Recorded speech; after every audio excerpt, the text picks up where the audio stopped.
नमस्कार, बहुत स्वागत है आपका। आप देख रहे हैं यूपी मांगे उत्तर। आपके साथ मैं हूं राम मोहन शर्मा। और यूपी मांगे उत्तर में आज बात उन छात्रों की जो कल तक राजस्थान के कोटा में फंसे थे, लेकिन अब उत्तर प्रदेश लौट आए हैं। उत्तर प्रदेश की योगी सरकार ने बसें भेजकर छात्रों को कोटा से निकाला है। उत्तर प्रदेश में सभी पॉलिटिकल पार्टियों ने छात्रों को वापस लाए जाने की पहल का स्वागत किया है, लेकिन साथ ही सवाल भी उठाया है कि ऐसी स्कीम, ऐसी व्यवस्था मजदूरों के लिए क्यों नहीं लाई जा सकती है। लेकिन बिहार के मुख्यमंत्री नीतीश कुमार को यूपी के छात्रों को मिला यह कोटा पसंद नहीं आया और वो इस कवायद को लॉकडाउन का उल्लंघन बता रहे हैं। अब सवाल यही है कि बच्चों पर, छात्रों पर आखिर सियासी बवाल क्यों हो रहा है। हम चर्चा करेंगे, लेकिन उससे पहले एक रिपोर्ट आपको दिखाते हैं।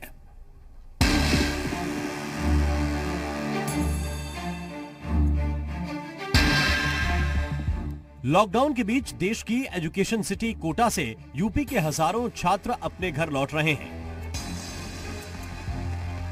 दरअसल योगी सरकार ने एजुकेशन सिटी कोटा में पढ़ रहे छात्रों को लाने के लिए 250 बसें भेजी थी।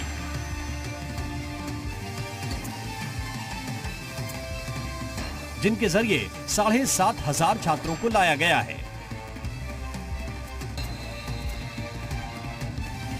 बसों में सोशल डिस्टेंसिंग का पूरा ध्यान रखा गया। छात्रों को एक सीट छोड़कर बिठाया गया। कोटा से कोचिंग छात्रों की हो रही है घर वापसी। फिलहाल आप देख सकते हैं कि यूपी सरकार की तरफ से एक बड़ा कदम उठाया गया और कोटा में जो हजारों कोचिंग छात्र हैं जो फंसे हुए हैं उन्हें उत्तर प्रदेश वापस बुलाया जा रहा है। सभी छात्रों को चेकअप के बाद बसों में बिठाया गया था। साथ ही कोटा से झांसी पहुंचने पर छात्रों का चेकअप किया जा रहा है, जिसके बाद छात्रों को उनके घरों के लिए रवाना किया जा रहा है। उत्तर प्रदेश सरकार के इस कदम से कोटा में फंसे हुए छात्र काफी खुश हैं।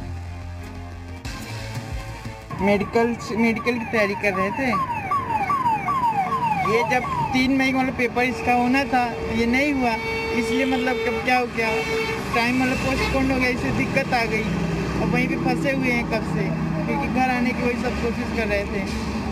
आप कैसे निकले और कहाँ जा रहे हैं आप? अभी हम यहाँ से इलाहाबाद जाएंगे। अभी क्या इंतजाम किया झांसी में आपका? यहाँ झांसी में यहाँ पे चेकिंग वुकिंग हुई है कि किसी को हुआ तो नहीं है, कोई पेशेंट मिली तो नहीं है। योगी जी को धन्यवाद करना चाहते हैं, उन्होंने हमें कोटा से घर आने की अनुमति दी।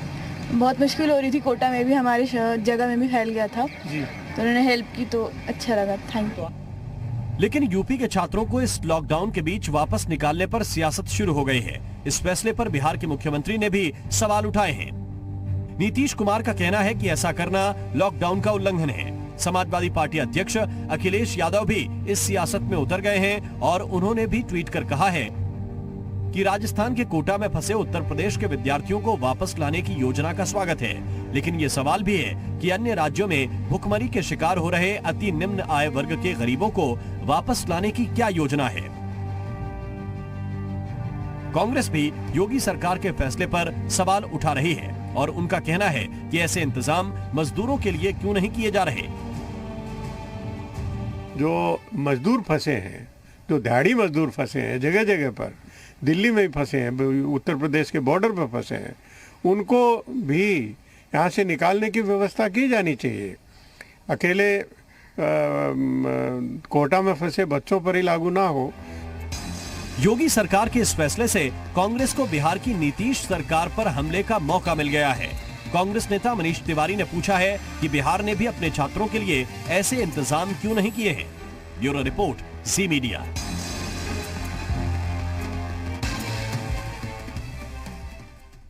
और इसी पर चर्चा करने के लिए एक बहुत खास पैनल इस वक्त हमारे साथ जुड़ा हुआ है। भारतीय जनता पार्टी के प्रवक्ता हरीश श्रीवास्तव जी इस वक्त हमारे साथ जुड़ गए हैं। डॉक्टर राजीव लोचन जी इस वक्त हमारे साथ जुड़े हुए हैं। निदेशक हैं आप बलरामपुर हॉस्पिटल लखनऊ के। बहुत बहुत स्वागत आप दोनों का। हमारे साथ समाजवादी पार्टी के नेता मेजर आशीष चतुर्वेदी जी भी इस वक्त जुड़े हुए हैं। बहुत स्वागत है आशीष जी आपका। कांग्रेस नेता अजय राय भी इस वक्त हमें बनारस से ज्वाइन कर रहे हैं। बहुत बहुत स्वागत अजय राय जी आपका। और हमारे संवाददाता अब्दुल सत्तार इस वक्त झांसी में मौजूद हैं और झांसी वो सेंटर है उत्तर प्रदेश का जहां से जो कोटा के छात्र हैं उन्हें पूरे उत्तर प्रदेश में अब अलग अलग जगहों पर भेजा गया है या भेजा जा रहा है। अब्दुल से पहले एक अपडेट ले लेते हैं, फिर चर्चा की शुरुआत करेंगे। अब्दुल जरा बताइए, झांसी में छात्र पहुंच रहे हैं, एक तो झांसी जिले के छात्र, दूसरे जिलों के छात्र भी झांसी ही पहले पहुंचाए गए हैं। किन बातों का ख्याल रखा जा रहा है? लगभग कितने छात्र अब तक उत्तर प्रदेश पहुंच गए हैं? जी, मैं आपको बता दूं, जो कोटा से बसों से रवाना हुई थी वो झांसी आज सुबह से आ गई थी। उसमें जो उत्तर प्रदेश तमाम जिलों के छात्र थे उनको सभी बसों में बिठाकर उनके जनपद भेजाया गया है। जो झांसी के छात्र थे उनको अलग रखा गया है। झांसी के एक BIT इंजीनियरिंग कॉलेज है और पैरामेडिकल कॉलेज है, यहाँ उनको रखा गया है। इनकी फिर कल मेडिकल चेकअप होगा, उसके बाद इनको घर जाने की इजाजत दी जाएगी। ये अब तक की अपडेट है। बिल्कुल, मेडिकल चेकअप के बाद जाने की इजाजत दी जाए। ये कहा जा रहा था कि सोशल डिस्टेंसिंग का ख्याल रखा गया। बसों में किस तरह की सिटिंग थी, आपने क्या देखा? जी, बसों में जिस प्रकार से सोशल डिस्टेंसिंग की बात की जा रही है उसका रियल पालन किया गया। बस के अंदर 30 लोग बैठाए गए थे, एक सीट के एक छोड़ के बैठाया गया था। जहां 2 लोगों की सीट होती वहां केवल एक ही छात्र को बैठाया गया था। उसका बिल्कुल तरीके से पालन किया गया और किसी भी छात्र को बस से नहीं उतरने दिया था। जो भी छात्र बस से सवार होकर झांसी आए थे उनका मेडिकल चेक करने के लिए टीम बस के अंदर गई। उनको एक गेट पर बुलाकर उनकी चेकअप किया गया, उसके बाद ही रवाना किया। उनको खास तौर से इनका इंतजाम किया गया था कि प्रत्येक छात्र को एक खाने का पैकेट, एक बिस्किट का पैकेट और पानी की बोतल वो मुहैया कराई गई थी। उसके बाद उनके गृह जनपद के लिए बस को रवाना किया गया था। बिल्कुल, आप हमारे साथ बने रहिए। हम हरीश श्रीवास्तव की तरफ आगे बढ़ते हैं। हरीश जी, एक प्रश्न जो बिहार के मुख्यमंत्री या वहां की सरकार के जरिए उठाया जा रहा है कि लॉकडाउन में सबके लिए नियम बराबर हैं, तो फिर कोटा के छात्रों को यह विशेष कोटा उत्तर प्रदेश की सरकार क्यों दे रही है? क्या यह लॉकडाउन का उल्लंघन नहीं है?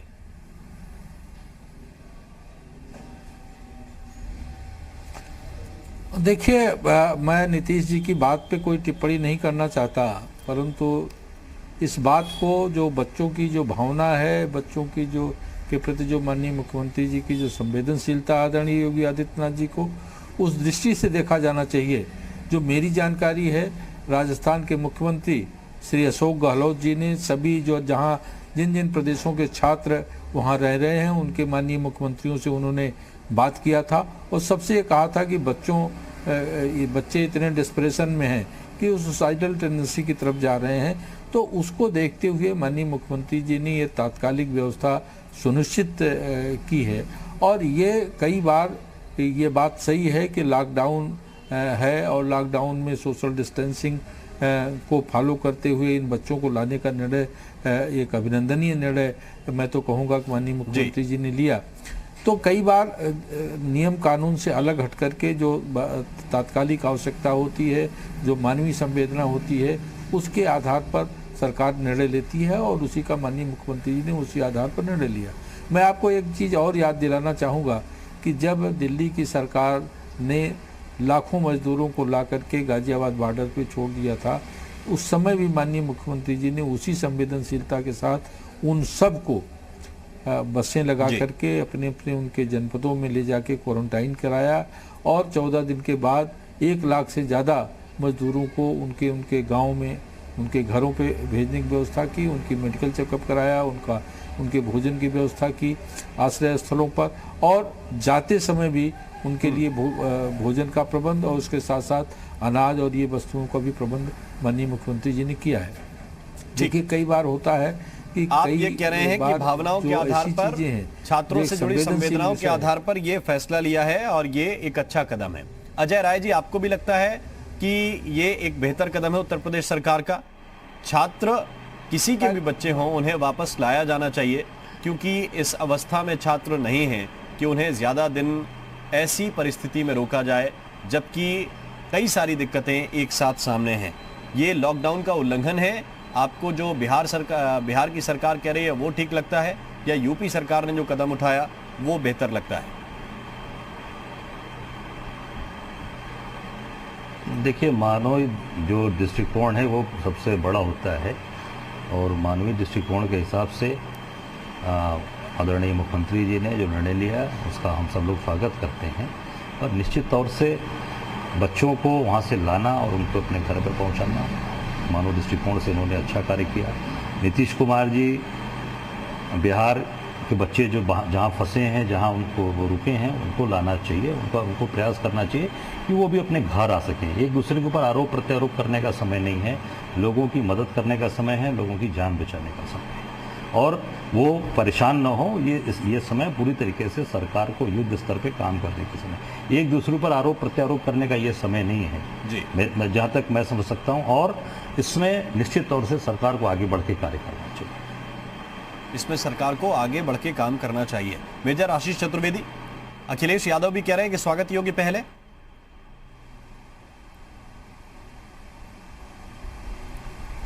जी बिल्कुल, हम लोगों ने बहुत पहले ये मांग उठाई थी कि चाहे मजदूर हो, चाहे छात्र हो, जो लोग अभी घर में अपने नहीं हैं और कहीं फंसे हुए हैं किसी भी कारण से, उन्हें उनके घर तक ज़रूर पहुंचाना चाहिए। अभी बहुत से लोग ऐसे होंगे जो ये कह रहे होंगे कि जैसे नीतीश कुमार जी ने भी कहा, और बाकी लोगों के भी, बहुत लोगों की ये राय होगी कि नहीं लॉकडाउन है तो किसी को कहीं नहीं जाना चाहिए। मैं समझता हूं उस व्यक्ति को इस तरह सोचना चाहिए कि अगर उसके अपने परिवार का कोई सदस्य कहीं फंसा होता, उसका अपना कोई काम करने वाला या कोई पढ़ाई करने वाला अपने परिवार का सदस्य अगर कहीं अकेला ऐसे फंसा होता, तो क्या तब भी वो लोग लॉकडाउन की दुहाई देते? तो वहाँ समझना चाहिए कि कहीं ना कहीं हमें लोगों को ऐसे सड़क पे हम नहीं छोड़ सकते। इसीलिए अखिलेश यादव जी ने ये मांग उठाई कि जिस तरह छात्रों को जो है अपने अपने घर पहुंचाया गया है, उसी तरीके से मजदूरों को भी उनके घर पहुंचने की व्यवस्था करनी चाहिए। क्योंकि आप ये समझिए कि अगर उसके पास वहाँ रहने और खाने का ठिकाना ठीक नहीं होगा, तो अंततः हमें ये जीवन को ही बचाने की तो लड़ाई है लॉकडाउन। और यहाँ एक ये भी बात समझने की ज़रूरत है कि कोरोना वायरस लॉकडाउन से ख़त्म नहीं होता है, वो केवल एक समय के लिए आप उसे उसका जो फैलना है वो थोड़ा सा आप रोक पाते हैं। अगर आप ये सोच लें कि आप 1 साल के लिए भी लॉकडाउन रख देंगे तो कोरोना वायरस अपने आप गायब हो जाएगा, तो ऐसा कुछ नहीं होने वाला है। डॉक्टर साहब बैठे हैं, मेरे ख्याल से बेहतर बता पाएंगे इस विषय पर। बिल्कुल। डॉक्टर राजीव लोचन जी, 2 इसमें प्रश्न है मेरे।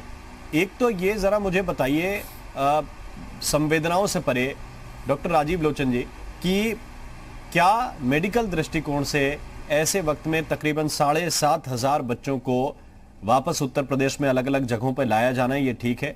और ये प्रश्न मैं इसलिए कर रहा हूं क्योंकि नीतीश कुमार ये दलील दे रहे हैं, बिहार की सरकार ये दलील दे रही है कि अगर प्रधानमंत्री ने कहा कि सभी लोग एक जगह पर रुकें, जो जहां रुक गया है वहीं पर रुके और लॉकडाउन के बाद ही मूव करें, तो क्या ये कदम जो उठाया गया सरकार के द्वारा ये लॉकडाउन का उल्लंघन नहीं है?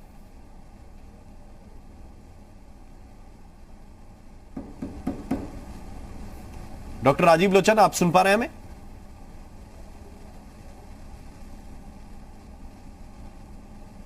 संभवतः सुन नहीं पा रहे हैं डॉक्टर राजीव लोचन। उनसे हम ये जरूर प्रश्न करेंगे कि वो इसमें क्या समझते हैं। लेकिन हरीश श्रीवास्तव जी, ये आपसे प्रश्न पूछा जा रहा है कि जैसे 7,500 बच्चे आ सकते हैं, वैसे अलग अलग प्रदेशों में फंसे हुए मजदूरों को क्यों वापस नहीं लाया जा सकता? क्या इस दिशा में योजना बनाना जरूरी नहीं समझती सरकार? नहीं, देखिए, जो इसको दोनों विषयों को मुझे लगता है कि इक्वेट नहीं किया जाना चाहिए। पहली बात तो ये कि जो मजदूर जहाँ फंसे हैं, कई राज्यों में फंसे हैं और हर जगह से बसों द्वारा उनको ट्रेनें चल नहीं रही हैं। सबको मान लीजिए कोई पूना में है, कोई बंगलोर में है, कोई हैदराबाद में है, कोई मुंबई में है, सबको बसों द्वारा लाया जाना संभव नहीं है।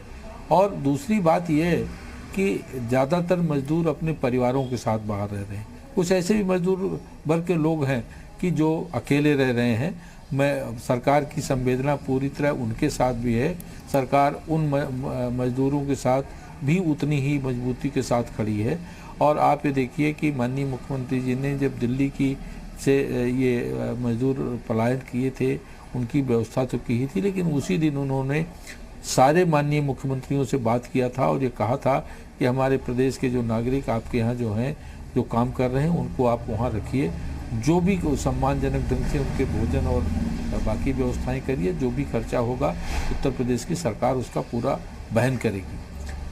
तो उस दृष्टि से अगर आप देखिए तो जो 5 लाख मजदूर के आसपास जो पलायन करके आए थे, उनकी सबकी व्यवस्था तो माननीय मुख्यमंत्री जी ने की। तो यहाँ कोई किसी तरह की मजदूर या विद्यार्थी को भेदभाव की दृष्टि से नहीं देखा जाना चाहिए। जो लोग इस तरह की बात कह रहे हैं उनको ये भी समझना होगा कि जो एक तो लॉकडाउन को फॉलो करना, दूसरी चीज़ ये कि क्या वो समीचीन होगा। कोटा तो मान लीजिए बहुत दूर नहीं था, नज़दीक था, बहुत ज़्यादा संख्या नहीं थी, 7,500 थी। लेकिन जो मजदूर लाखों की संख्या में कहीं कलकत्ता में, कहीं इतनी दूर पे फंसे हुए हैं, तो आप क्या ऐसा कर सकते हैं कि एक जगह से लाइए दूसरी जगह से न लाइए? तो इस स्तर पे जो मजदूर आ गए थे उनकी सबकी व्यवस्थाएं माननीय मुख्यमंत्री जी ने यहाँ उत्तर प्रदेश में सुनिश्चित की थी। और जो जिस प्रदेश में है उसके लिए अलग नोडल अधिकारी सभी प्रदेशों के लिए उन्होंने लगाए। उनकी बाकायदा लगातार वो समीक्षा करते हैं। माननीय यहाँ के जो चीफ सेक्रेटरी हैं वो और जो प्रमुख सचिव स्तर के अधिकारी हैं उनके साथ वो का लगातार उनकी समीक्षा करते रहें और उनको स्टैंडिंग आर्डर हैं कि वो उन प्रदेशों के मुख्य सचिव से, जिला कलेक्टर से और जो संबंधित अधिकारी हैं उनसे लगातार उनके बारे में संपर्क करना, उनके बारे में बात करना, उनकी कोई कठिनाई हो तो दूर करना, इसके लिए लगातार सरकार काम कर रही है। श्रीवास्तव जी, लेकिन जो और आप ये देखिए जो विपक्षी दल है वो इस बात को लेकर, चाहे मायावती हो, चाहे अखिलेश यादव हो या कांग्रेस पार्टी के लीडर, सभी ये पूछ रहे हैं कि सरकार मजदूरों को क्यों नहीं वापस ला सकती, इसकी दिशा में क्यों प्रयास आपने नहीं किए या नहीं करना चाहते? ये सिर्फ दूरी मैटर करती है, क्योंकि अगर बस चल सकती है तो फिर ट्रेन भी चल सकती है। नहीं, व्यवहारिक किसी भी चीज़ों, किसी कार्य को करने के लिए जो व्यवहारिक समस्याएं हैं और जो ये महामारी का संकट है, इन दोनों चीज़ों को देखना होगा जी। और ये जो कुछ लोग आज आप देखिए कि पूरी देश दुनिया में आदरणीय योगी आदित्यनाथ जी ने जिस तरह से उत्तर प्रदेश में इस संकट से जिस स्पिरिट के साथ उन्होंने इस चुनौती को फेस किया, उसकी सब जगह भूर प्रशंसा हो रही है। ठीक, अजय राय जी इस पे कुछ राजनीतिक दल बात रखना चाहते हैं। अजय राय जी, ये बात व्यवहारिक नहीं लगती हरीश जी को? वो कह रहे हैं कि व्यवहारिक होनी चाहिए बात या मांग जो है, और व्यवहारिक बात होगी तो उस पर अमल होगा।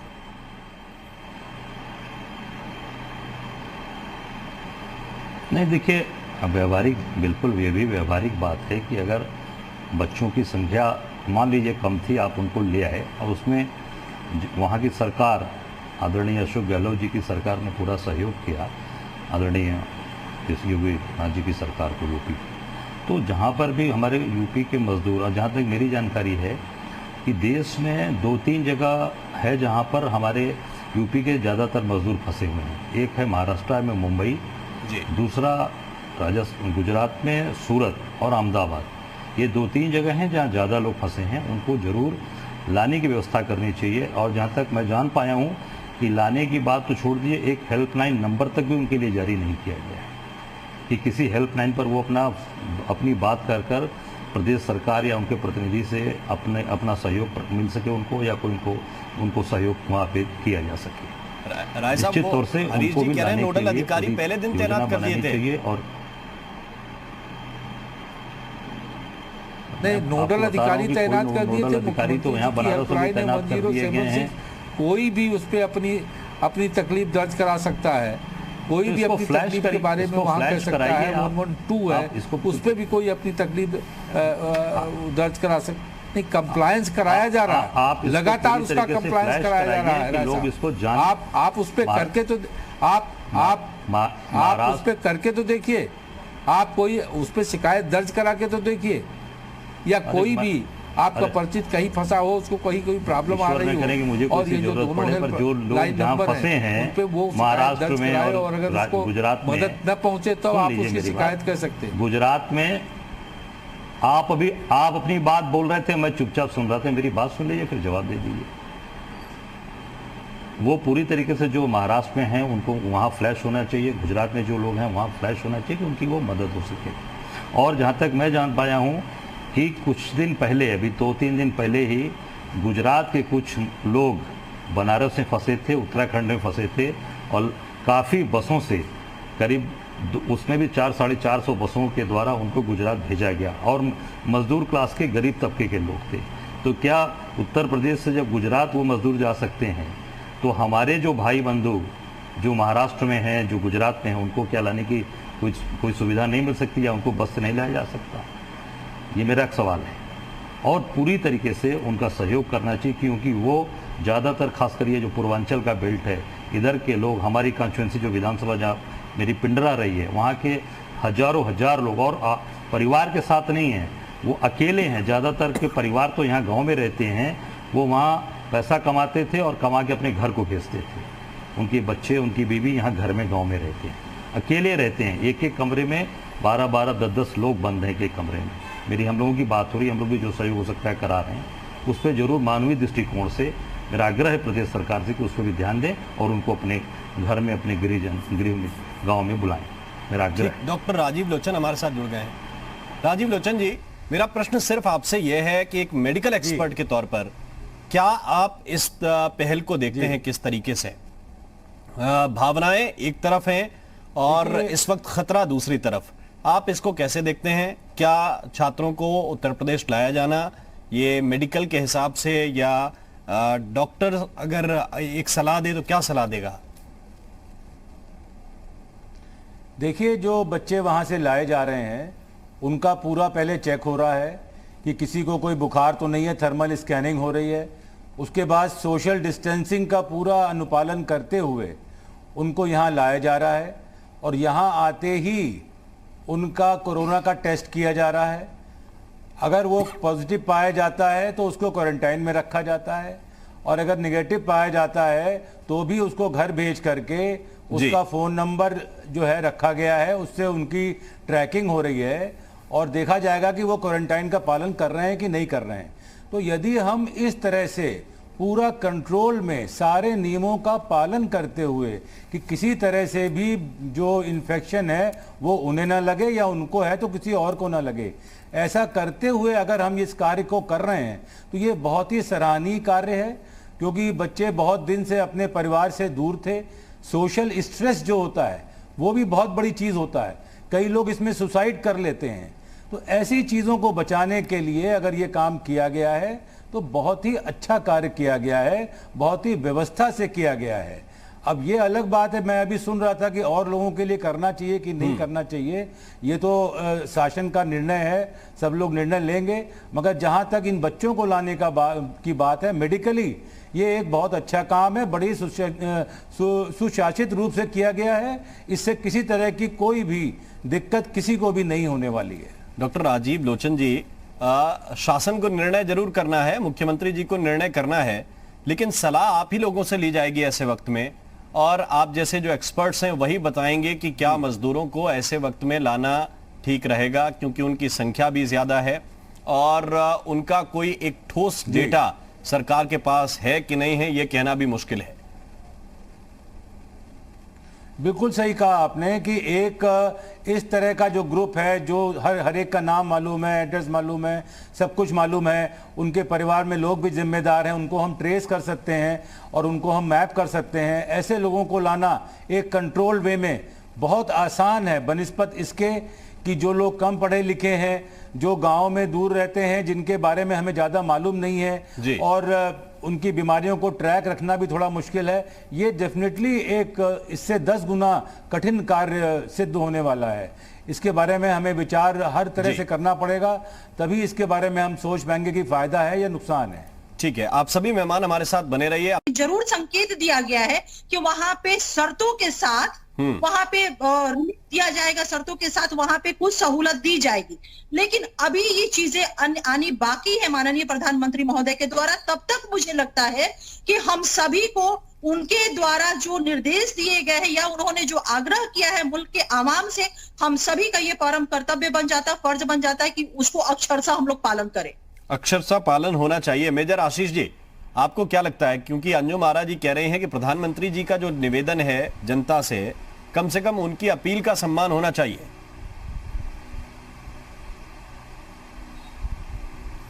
देखिए, ऑलरेडी 21 दिन तो उससे कहीं ज़्यादा ऊपर समय ऑलरेडी हो चुका है। तो जो लॉकडाउन की एक सीमा 21 दिन की रखी गई थी उतना तो हम लोग कर ही चुके हैं। अन्यथा आप ये जो इसका उद्देश्य क्या है लॉकडाउन का? क्या लॉकडाउन ही बनाना उद्देश्य है? नहीं, जीवन और जीविका दोनों को बचाना इसका उद्देश्य है। लॉकडाउन अपने आप में कुछ नहीं है।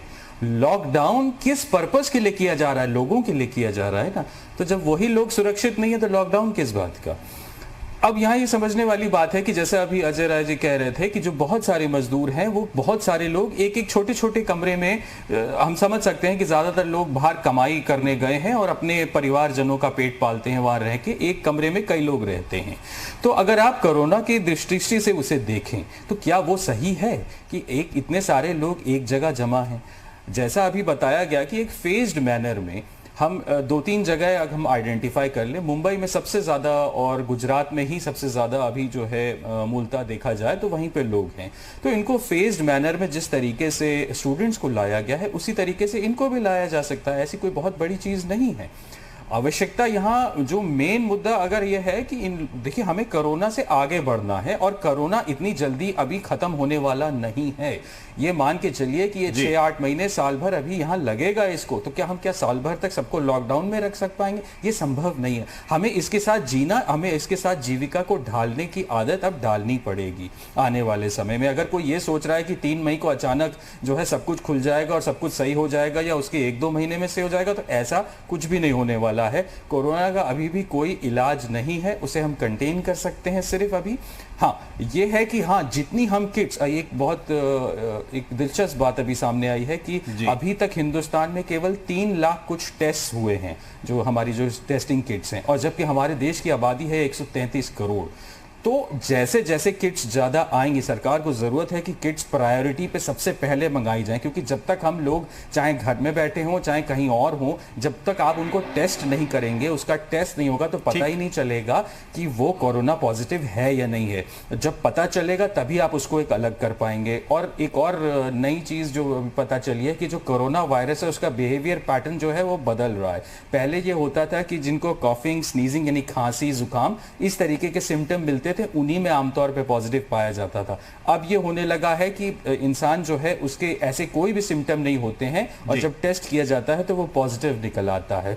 तो आवश्यकता प्रायोरिटी 1 होनी चाहिए, हम ज्यादा से ज्यादा किट्स मंगाएं, क्योंकि अभी हम बहुत पीछे हैं। आप देखिए 3 लाख अभी तक टेस्टिंग हुई है और 133 करोड़ हमारे देश की आबादी है। तो प्रायोरिटी अभी इस पे होनी चाहिए। और हाँ, जहां पे लोग फंसे हैं उनको आप सुरक्षित, जिस तरीके से अभी सरकार ने इन स्टूडेंट्स को पहुंचाया है, यही एक तरीका है और बहुत कायदे से किया है इसको, जैसे फेज मैनर में होना चाहिए। इसी तरीके से हम फेज मैनर में वहां की सरकार, जैसे गुजरात की सरकार है, महाराष्ट्र की सरकार है, वहां से टाई अप करके हम कर सकते हैं। कोई ऐसी बहुत बड़ी चीज नहीं है, हिंदुस्तान में ही है, हिंदुस्तान के बाहर नहीं है वो।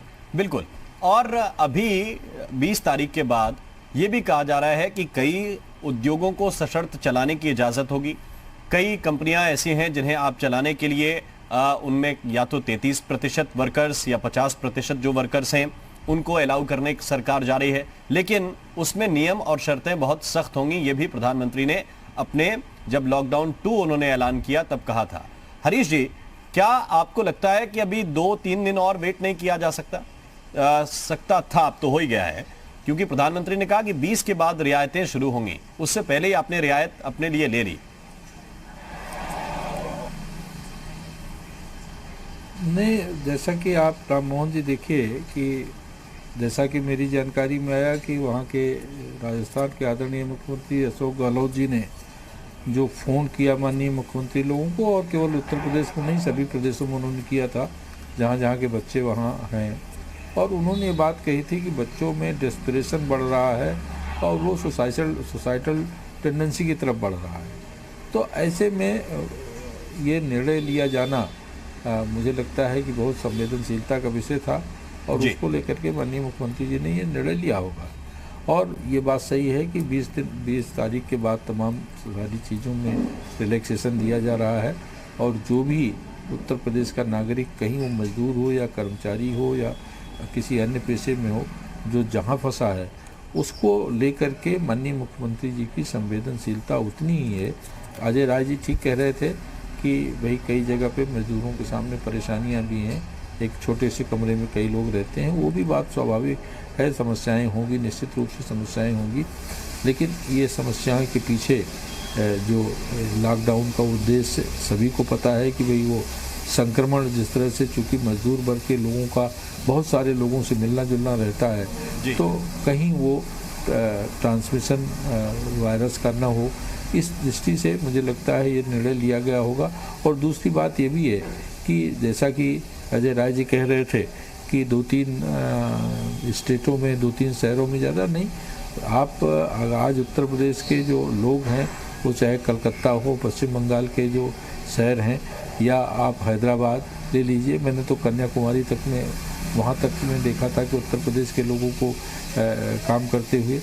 तो बहुत सारी जगहों पे लोग हैं, तो वो उसके लिए भी सरकार जैसे ही उपयुक्त अवसर होगा तुरंत निर्णय लेगी, और जो भी सुविधाजनक होगा और जो भी सुविधा प्रोवाइड कर सकती है सरकार, वो बिल्कुल करेगी। क्योंकि सरकार की संवेदनशीलता सबसे गरीब और कमज़ोर तबके के प्रति सबसे ज़्यादा है।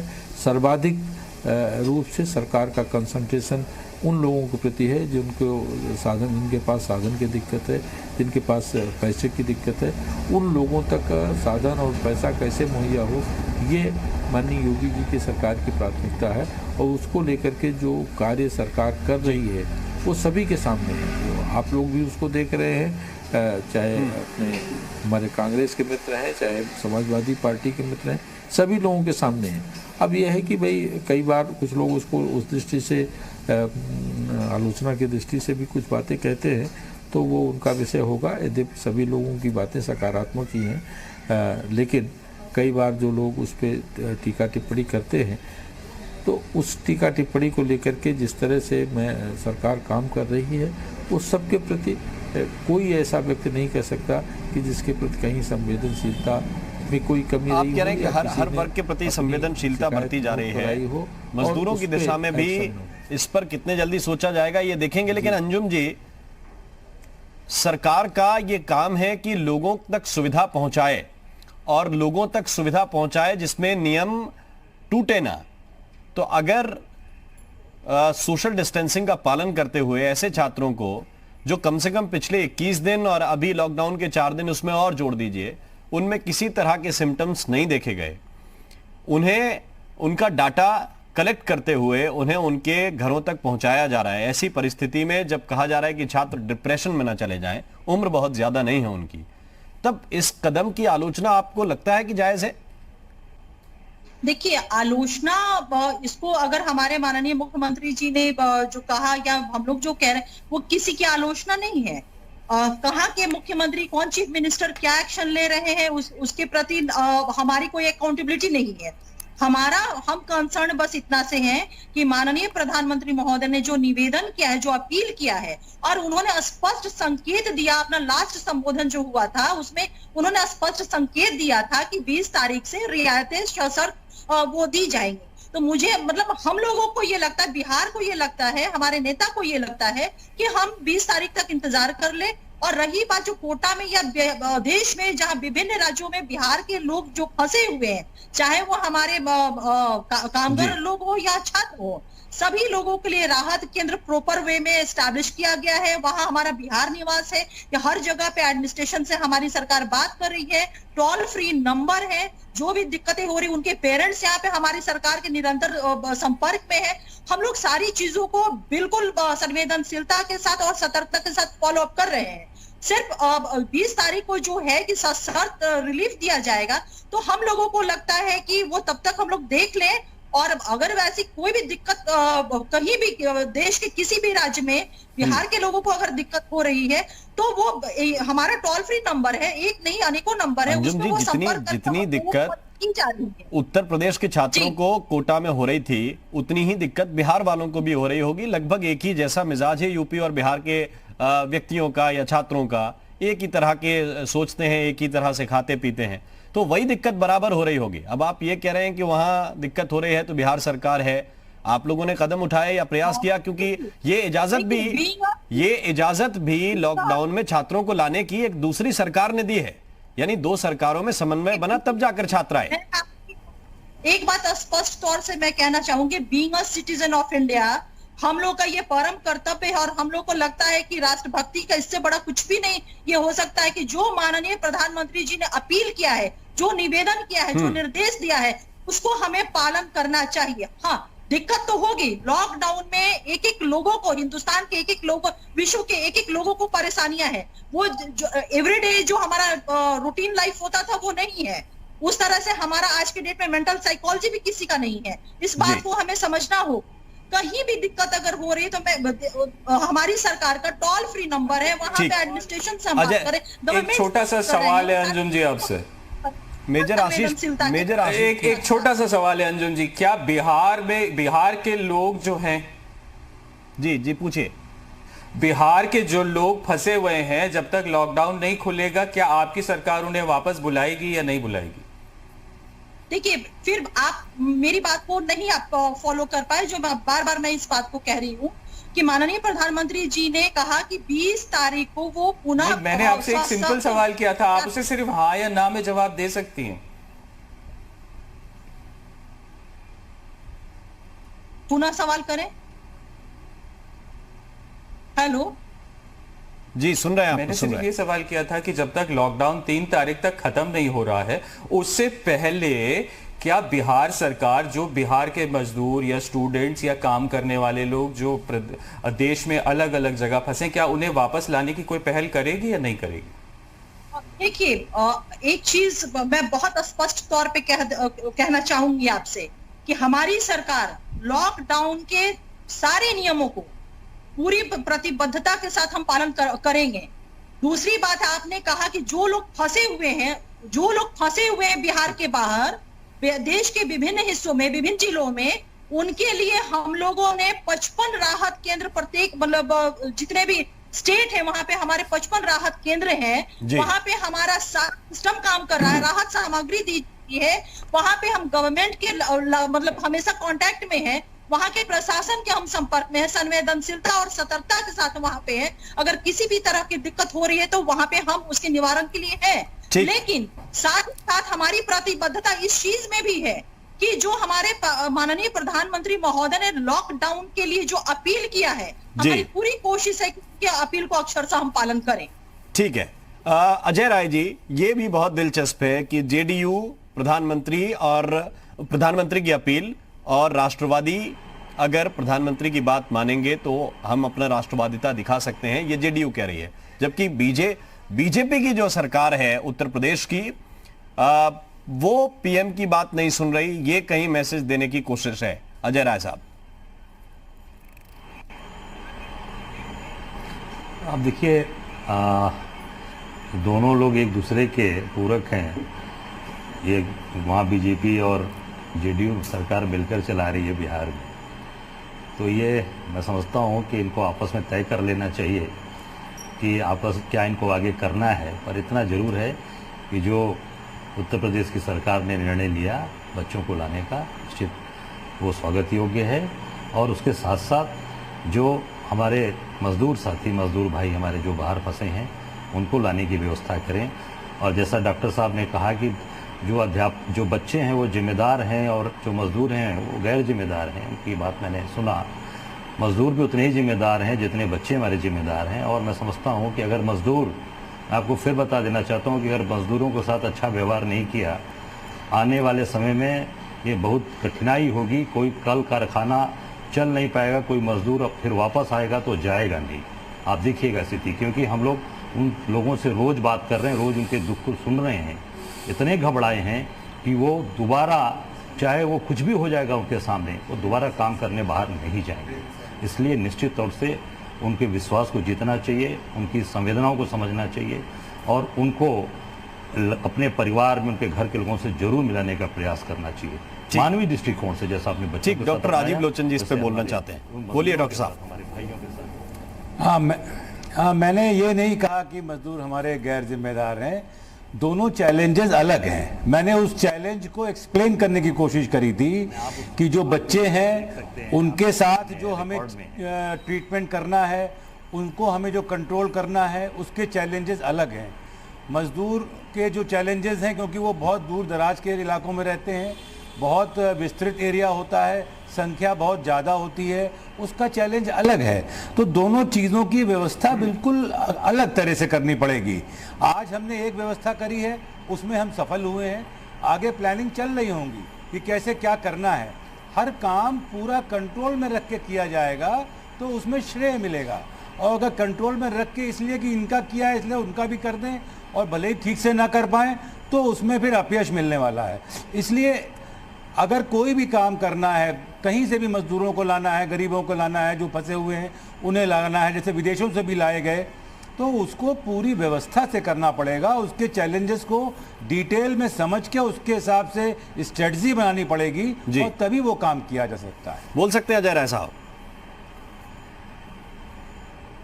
मैं डॉक्टर साहब से ये जरूर पूछना चाहूँगा कि अभी कनिका कपूर जी आई थी UP. Kanika Kapoor labour class से नहीं है, बहुत बड़े सिंगर हैं, इंडिया की बहुत बड़ी सिंगर हैं। वो आई और पूरे लखनऊ में, पूरे यूपी में तहलका मच गया। उस दौरान हम लोग भी लखनऊ में थे, कार्यक्रम में थे पार्टी के। तो कनिका कपूर जी लंदन से आई और हमारा जो लेबर क्लास है वो तो अभी वहाँ अपनी फैक्ट्रियों में है और हिंदुस्तान के बाहर कहीं गया ही नहीं। उसके वहाँ तो बेचारे वो दिन रात वहाँ मेहनत कर रहे थे अपनी कारखाने में। एक बैग प्रधानमंत्री जी ने घोषणा की लॉकडाउन की और वो अपने घर में बैठ गए। तो जहाँ तक मैं जान पा रहा हूँ कि उन साथियों को, उन गरीब साथियों को जरूर लाने का प्रयास करना चाहिए, क्योंकि वो बड़े लोग नहीं हैं। कनिका कपूर जी आई तो उनको सारी सुविधाएं हाईफाई दी गई और उनको हाईफाई तरीके से फिर उनका इलाज किया गया। और गरीब आदमी, उसके लिए आगे बढ़कर ये सरकार काम करे और अपने घर में उनको ले आवे। नहीं, फिर मैं दोबारा दोहराना चाहूँगा कि वो जो मजदूर वापस आ जाएगा, वो फैक्ट्री के लोग कितना भी कुछ कर लेंगे। वो अजय राय साहब, क्या इसकी वजह आप ये मानते हैं कि जिस राज्य में वो फंसे हुए हैं, चाहे वो महाराष्ट्र में हो चाहे गुजरात में हो, क्या वहाँ की सरकारें उनकी मदद नहीं कर रही हैं उन्हें अपना समझते हुए? इसकी वजह यह है कि उन्हें उत्तर प्रदेश तुरंत लाया जाना चाहिए। नहीं, उसमें अब यहाँ की सरकार को बात करना चाहिए, जैसा प्रवक्ता महोदय कह रहे थे कि हमारे लोग वहाँ पे डिप्यूटेड हैं, हमारे अधिकारी हैं, उनसे बात करके उनकी सुविधाओं को उनके देखते हुए आइडेंटिफाई करें। और मैं समझता हूँ कि काफ़ी हद तक, जैसे महाराष्ट्र में मुंबई की मैं बात बताऊँ, क्योंकि मेरा कई बार आना जाना हुआ उनके बीच में चुनाव के दरमियान, और भी ऐसी कई कारण थे। तो निश्चित तौर से वो आइडेंटिफाई, अगर वो सरकार वहाँ की चाह जाएगी महाराष्ट्र की, और दोनों लोग, जैसा अभी अशोक गहलोत जी ने यहाँ पर सहयोग किया राजस्थान में यूपी की सरकार को, तो मैं समझता हूँ कि जहाँ ऐसे लोग महाराष्ट्र में हैं और गुजरात में इनकी अपनी सरकार है, रूपाणी जी हैं, बात करके उनको आइडेंटिफाई करके उनको अपने साथ यहाँ पर उनको लाना चाहिए। ठीक, आशीष चतुर्वेदी जी।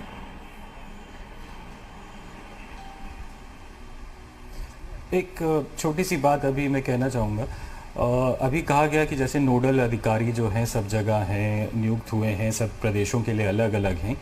इन सब चीज़ों से क्या वाकई में उतने कारगर हैं? मैं एक अपना व्यक्तिगत एग्जाम्पल देना चाहूँगा। यहाँ पे लखनऊ में मैं रहता हूँ और जिस इलाके में मैं रहता हूँ उसके लिए मैंने एडीएम सिटी से लखनऊ के बात की कि हमारे यहाँ पे सैनिटाइजेशन, वो जो स्प्रे करके जाते हैं, एक बार भी अभी तक नहीं हुआ है। और ये बात हुए करीब 5 दिन हो गए हैं और एडीएम साहब ने कहा था हाँ हो जाएगा। लेकिन आप देखिए कि हालम यह है कि मेरे बात करने पे कि लोग जानते हैं, थोड़ा समाज में एक सोशली नोन पर्सन है, तब भी एडीएम साहब ने लखनऊ में यहाँ पे ये हाल है कि वहाँ अभी तक सैनिटाइजेशन स्प्रे जो होता है वो नहीं हुआ मेरे कहने पे। तो ये तो आलम है लखनऊ के अंदर। तो आप बाहर से आप खुद ही वो देख लीजिए कि कितना कारगर होंगे वो नंबर और कितना। ठीक, एक आखिरी कमेंट हरीश श्रीवास्तव जी मैं आपसे जरूर चाहता हूं। मजदूर थोड़ा उम्मीद की निगाह से आपकी तरफ देख रहे हैं, जबकि निकल चुका है 25 दिन लॉकडाउन का। उनके लिए कुछ सोचा जा रहा है, सिस्टम प्रयास कर रहा है कुछ? कठिन काम है हालांकि। नहीं, मैंने देखिए राममोहन जी, मैंने पहले ही कहा कि सरकार, आदरणीय योगी जी की सरकार एक एक नागरिक के साथ पूरी संवेदनशीलता के साथ खड़ी है। और वो चाहे वो गुजरात में रह रहे मजदूर हों, मुंबई में हो, हैदराबाद में हो, कोलकाता में हो, कहीं भी जो लोग रह रहे हैं उत्तर प्रदेश के लोग, उनके प्रति सरकार की गंभीरता और सरकार की जो जिम्मेदारी है वो पूरी तरह से ओन करती है। और जो माननीय प्रधानमंत्री जी की जो लॉकडाउन की गाइडलाइन है उन सबको फॉलो करते हुए, उनको सुनिश्चित करते हुए कि किस तरह से कोरोना को हराया जाए, सरकार दिन रात काम कर रही है। आशीष चतुर्वेदी जी जो बात कह रहे थे कि एडीएम से बात किया और अभी तक सैनिटाइजेशन नहीं है, उनको ये भी समझना चाहिए कि जो हॉट स्पॉट लखनऊ में हैं, उन हॉट स्पॉट को, घर घर को सैनिटाइज करना सरकार की पूरी प्राथमिकता है, उसको लेके काम कर रही है। चीज़ों को एक व्यवहारिक परिप्रेक्ष्य में भी हमें समझना चाहिए। और अजय राय साहब कह रहे थे कि बनारस से गुजरात के लिए 400-450 बसें गई हैं। मुझे इसकी जानकारी नहीं है, कि इस तरह से कोई गुजरात से बनारस से लोग भेजे गए हैं, लेकिन जैसे ही इसके लिए वहाँ से जो बाहर के मजदूर हैं वो जो रह रहे हैं उनको लाने के लिए जैसे ही उपयुक्त होगा सरकार निश्चित रूप से ठीक, तो उपयुक्त होगा तो तब सरकार कदम उठाएगी, ये कहना है। बहुत बहुत शुक्रिया, बहुत बहुत धन्यवाद आप सभी मेहमानों का हमारे साथ इस चर्चा में जुड़ने के लिए और अपनी अपनी बात हमारे साथ जुड़कर रखने के लिए। बड़ी बात यही है कि बच्चों को लाया जाना एक अच्छा कदम है, लेकिन आगे भी इसी तरह के कुछ और कदम उठाए जाने की जरूरत है, क्योंकि कोई भी कहीं भी फंसा हो उसके लिए मुश्किल भरा ये वक्त तो जरूर है। यूपी मांगे उत्तर में अभी के लिए बस इतना ही।